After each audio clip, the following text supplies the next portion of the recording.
It's important to realize that from a human perspective, we haven't had time to recuperate after COVID. We go from one crisis to the next. There's a global recession looming. We have the climate crisis on top of that or underneath of that, which leads to, from a mental health perspective, us not being in the best of places.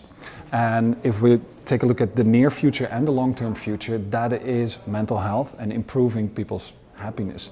That should be on top of people's priority list. Not only your own priority list, your own mental health, your people's mental health, but also the built environment.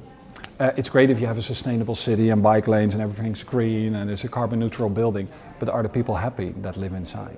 So mental health should be on top of the priority list, and there are different things you can do. It depends on if you build a brick-and-mortar store, if we're talking about an office.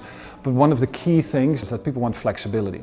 If you're mentally not in a good place, you're uncertain, you have anxieties, then if you have a home or an office space where flexibility, that means if things change, I can, rearrange my home like this, or I can work here from a hub, or here from an office, a headquarter, or I can work from home.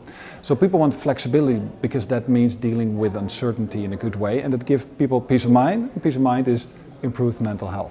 The majority of under 25s are actually suffering from climate anxiety. They're laying awake at night, they're thinking about it daily, and they want action.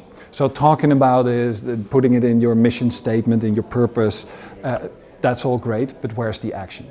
And we see from the research that youngsters are very much frustrated with governments and their employers speaking about it, but not doing enough. And they're quite an activist generation. It's a street protesting generation, and they demand action. And they're coming in now, these Generation Z, coming in, the youngest generation, the workforce. And if you don't do enough, they're gone.